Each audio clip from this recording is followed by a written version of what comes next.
Ja se on morjestaa.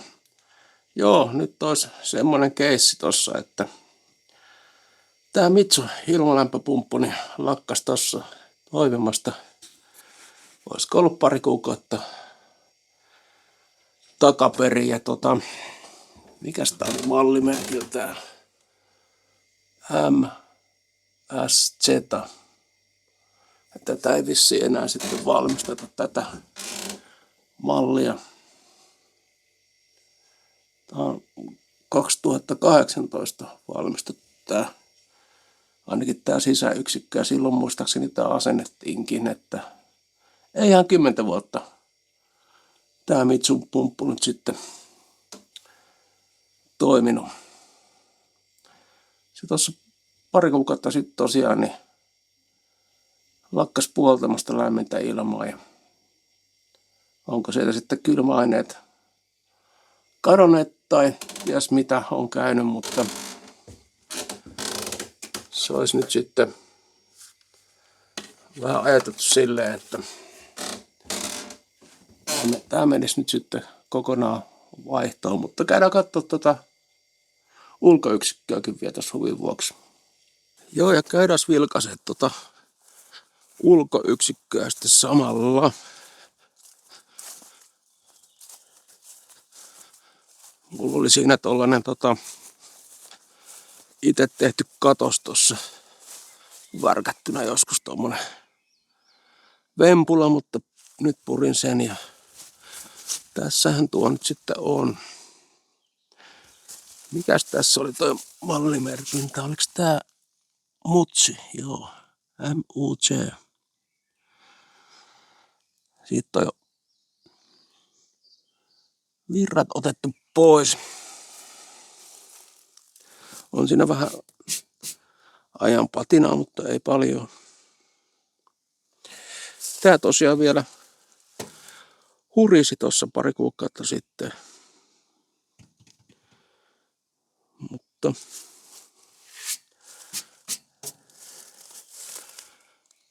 tosiaan, mikäli sitten vika tullutkaan. Onko lähtenyt ne kylmäaineet vai piirikortti vai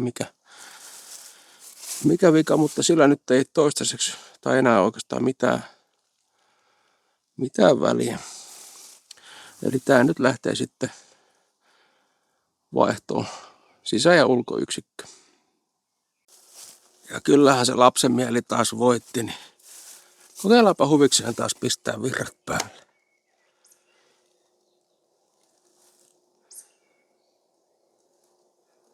Ja mennään tonne sisälle kuuntelemaan ja hakea toi kaukosäädi. Joo, katsotaan. Sehän on lähtenyt itsestään päällekin. Niin laitetaan siihen toi lämmitystoiminto ja lisätään vähän puhallusta ja pannaan 27 astetta vaikka. Katsotaan mitä tapahtuu. Vai tapahtuuko yhtään mitään. Eipä taida tulla kampetta enää tästä laitteesta. Ei meinaa tuo ulkoyksikön puhalimoottori, niin ei se kierrätä enää ilmaa noita kennojen läpi. Ei kuulu hurinaa enää. Että sekin on nyt sitten lakannut tässä. Mutta se siitä.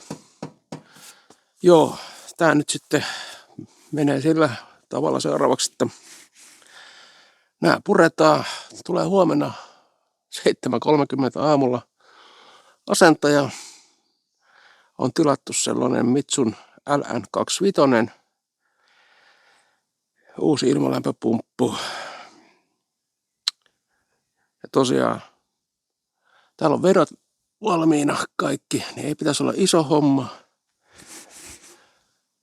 He vie nämä vanhat laitteet pois. Olisi voinut tietysti kokeilla sitä, että olisi korjannut tämän. Kysyä paljon semmonen maksaisi. Hei, lähtikö sä nyt pyörimään? Katoppa.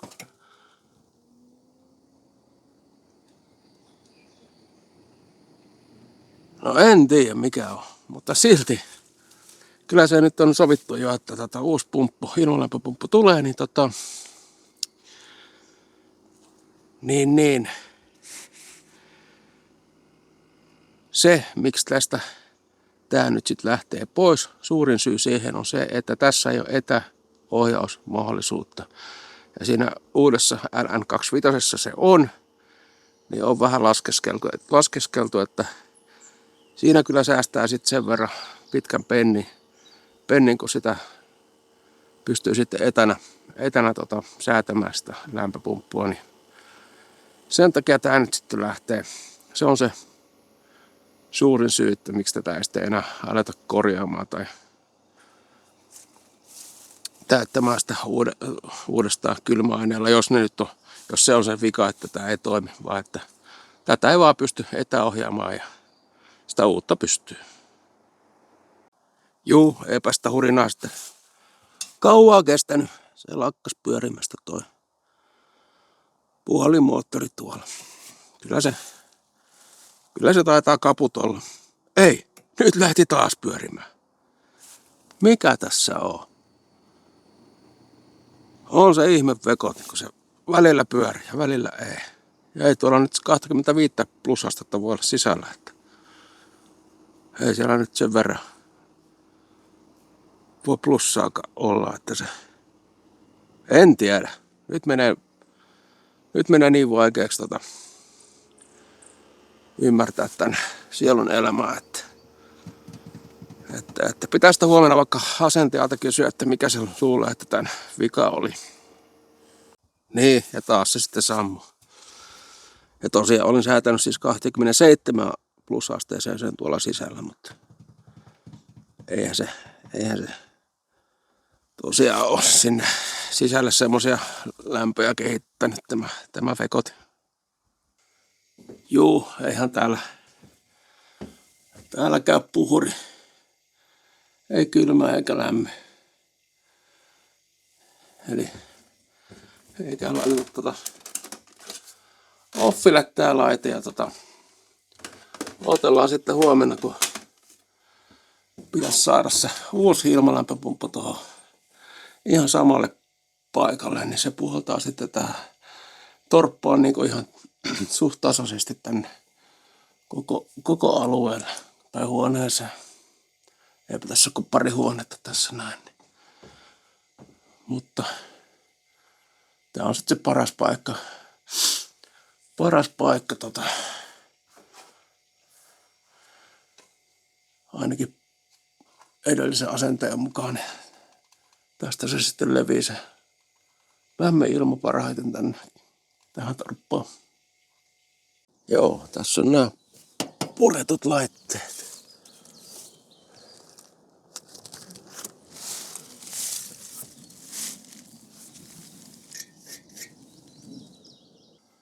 No niin, ja hypätään sitten seuraavaan päivään, eli asentaja tuli tuossa 7:30 aikoihin ja 3 tuntia siinä meni, niin oli tää uusi pumppu sitten asennettu ja tämähän on nyt sitten tämä mallimerkiltään LN25. Sitä asentajakin tuossa testaili jo ja kaikki toimii. Ja kaukosäädi on itse asiassa sama kuin tuossa vanhassa, hyvin simppeli kaukosäädi. On jotain sensoreita näitä ja kaikkea. Käydään katsoa sitä ulkoyksikköä vielä. Ainakin tolleen noin silmämääräisesti toi uusi ulkoyksikkö niin vaikuttaisi huomattavasti pienemmältä kuin toi edellinen, mikä otettiin sitä pois. Tai no, on se ero aika pieni, jos sitä on.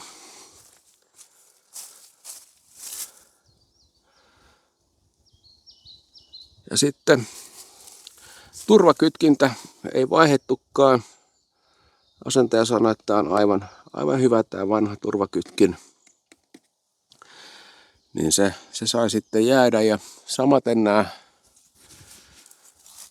putken suojat nietettiin. Entiset saisi olla siinä, koska nehän menee sitten parissa vuodessa niin samannäköiseksi kuin nämä vanhat. Ja ne saa siihen jäädä.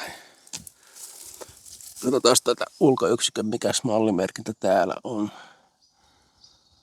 Mutsu LN25.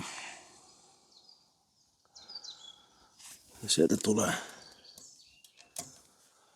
vesiputkea, louhotusta.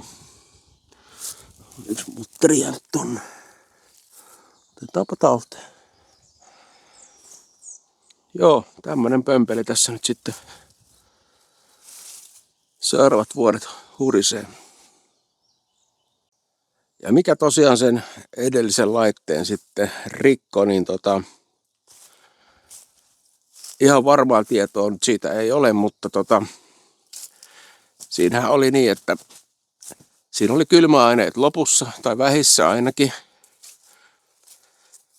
Että olisiko se sitten syynä, kuka ties. Mutta niin kuin tuossa aiemmin ehkä totesin, niin siitä puuttu toi etäohjaus, niin kyllä sitä ajateltiin, että siinä säästää kuitenkin sitten sähkönkulutuksessa, kun tässä saa sitä ilmanlämpöpumppua säädettyä sitten etänä, niin vaihdetaan saman tien sitten tämmöiseen uuteen, koska siihen edelliseen malliin olisi ilmeisesti saanut semmoisen jonkun uuden piirikortin, missä olisi ollut sitten se etäohjausmahdollisuus, mutta eihän sekään olisi ollut ilmainen. Ja sitten vielä olisi pitänyt tehdä se tiivistystarkastus tuolle putkistolle. Niin jos laskee ne yhteen, kaikki ne kulut siitä, tavallaan ne perushuolto.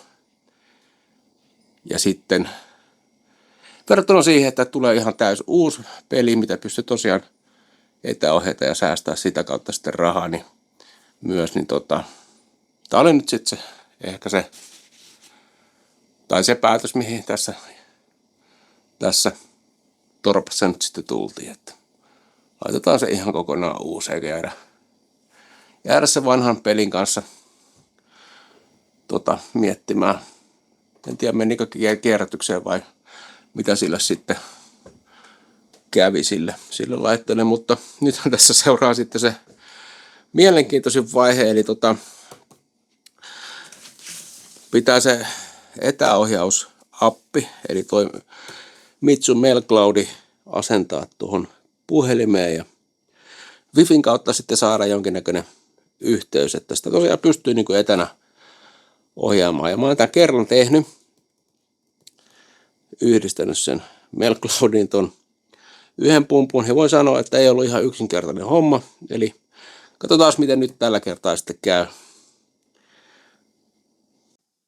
Ja seuraavana pitikin sitten tehdä tuosta ilmalämpöpumpusta etäohjattava, eli toi mallihan on tosiaan toi LN25. En tiedä miten muissa Mitsun malleissa tämä tapahtuu, mutta tässä piti mennä tuommoiseen osoitteeseen. Ja mullahan on toisessa paikassa myös Mitsun pumppu. Ja siinä toimii tuollaisella logolla oleva appi. Tämä on siis Android-puhelimeen ladattuna. Mutta tässä toimii tämmöinen MailCloud Home-appi tämän Mitsun LN25 ilmalämpöpumpun kanssa. Ja tässä asennusvaiheessa niin piti käydä ottamassa kuvia ton sisäyksikön ja sitten ulkoyksikön niistä koodeista, näistä barkoodeista, viivakoodeista. Ja tämä asennus tapahtui kyllä ihan hyvin. Sen sai kielen valita suomeksi, asennuskielen, mutta tosiaan aika monta kertaa piti skannata noita koodeja, jotta tämän saisi toimimaan. Ja tämä ei esimerkiksi mun vanhalla puhelimella Tämä ei nyt valitettavasti toiminut, en tiedä minkä takia, mutta esimerkiksi noiden viivakoodien skannaus onnistui sitten vasta tällä uudemmalla puhelimella. En tiedä miksi näin on, mutta jos siitä nyt jollekin on hyötyä tästä tiedosta, niin puhelimessakin voi sitten olla ehkä syy. Mutta tosiaan tämä Mitsun LN25 toimii siis ainakin tällä Mail Cloud Home-appin kautta. Ja sinne vaan sitten klikataan, tänne luotiin siis oma tili, luotiin tili ensin ja sitten nyt sinne on luotu, niin voidaan kirjautua sisään. Ja mä nimesin tämän ilmalämpöpumpun mökki tai mokki nimellä. Ja täältä tosiaan asetuksista voi nyt sitten helposti säätää tämän ilmalämpöpumpun asetuksia etänä. Eli jos mennään vaikka tuonne puhallintoimintoon, niin laitetaan se vaikka puhaltaa täysillä. En tiedä kuuluuko kameralle nyt, mutta puhaltimen ääni on huomattavasti kovempi kuin äsken ja tosiaan puhaltaa nyt kyllä voimalla. Eli täältä pystyy sitten etäohjata tuon ilmalämpöpumpun toimintoja. En ole itsekään tutustunut kaikkiin näihin vaihtoehtoihin, mitä tätä löytyy, mutta aika monipuolisesti tuntuu näitä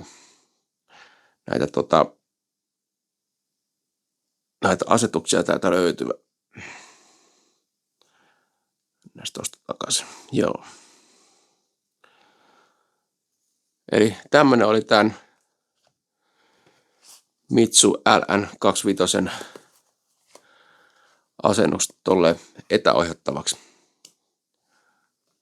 Kun seurasi noita sen appin antamia ohjeita, niin tässä meni noin semmoinen vartti ehkä. Ensivaikutelma tästä Mitsun LN25 ilmalämpöpumpusta on se, että tämä on aika hiljainen pumppu ja se on toi etäohjaus tosiaan just se ehkä se suurin sitten syy, että tuli valittua tämä malli ja käyttöönotto meni sitten loppujen lopuksi aika helposti. Eikä tarvittanut niiden asetusten kanssa sitten siinä etäohjauksen käyttöönotossa, niin ei siinä kauaa sitten mennyt, kun se appi tosiaan kertoi, miten se etäohjaus sitten otetaan käyttöön. Ja ainakin nyt tuntuu siltä, että toi pumppu viilentää ja myös lämmittää ihan todella tehokkaasti ja vaikutuksen huomaa nopeasti, eli levittää sitä lämmintä tai kylmää ilmaa tasaisesti tänne huonetilaan. Eli ensi fiilis on kyllä, että kyseessä vaikuttaa olevan hyvin toimiva ja semmoinen luotettava ilmalämpöpumppu. Ja toivotetaan kaikille onnistuneita ilmalämpöpumppujen käyttöönottoja, oli se merkki, malli, sitten mikä tahansa. Toivottavasti lämpöpumppu kuitenkin vastaa niitä omia odotuksia ja vaatimuksia ja ei muuta kuin se on moro.